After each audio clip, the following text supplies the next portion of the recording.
Aborder la sexualité et les premières expériences intimes nécessite une approche empreinte de respect, de consentement et de communication ouverte.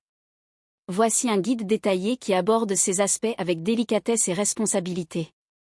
1. Comprendre le consentement, une base incontournable. Le consentement est fondamental dans toute relation intime.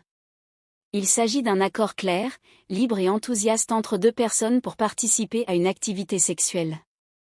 Le consentement doit être volontaire, sans pression, manipulation ou influence extérieure. Clair, exprimé par des mots ou des actions explicites. Réversible, une personne peut changer d'avis à tout moment. Informatif, chaque partenaire doit savoir ce qui va se passer. Spécifique, consentir à une activité ne signifie pas consentir à toute. Comment aborder la discussion sur le consentement? Poser des questions directes. Te sens-tu à l'aise avec ça?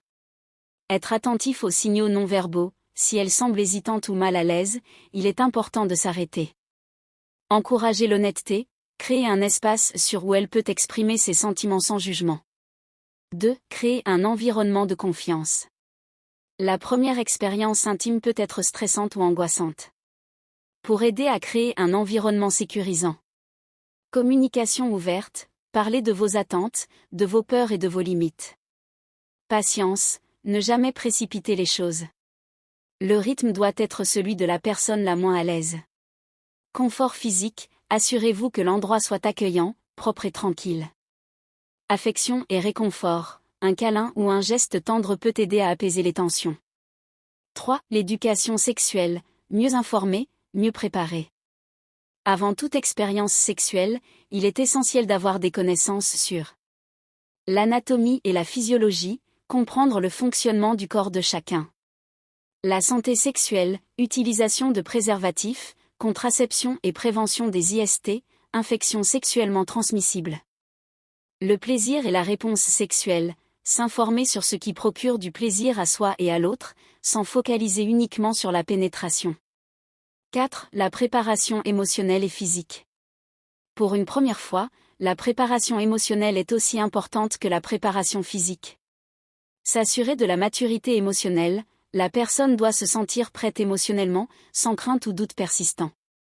Utilisation de lubrifiants, cela peut aider à réduire l'inconfort physique. Préliminaire, prendre le temps de se détendre, d'explorer son corps et celui de l'autre pour favoriser l'excitation et la lubrification naturelle. 5. Pendant l'acte, douceur et écoute. Allez lentement, demandez régulièrement si tout va bien. Adapter son rythme, être attentif à ses réactions, verbales et non verbales.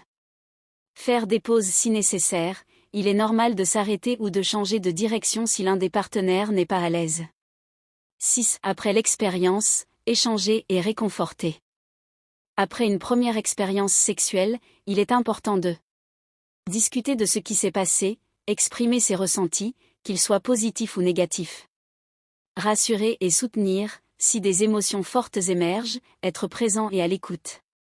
Respecter son espace, si elle a besoin de temps seul ou d'affection supplémentaire, s'adapter à ses besoins. 7. Respecter ses limites, un principe fondamental. Il est crucial de rappeler que si à un moment donné elle ne se sent pas prête ou change d'avis, cela doit être respecté immédiatement. Conclusion.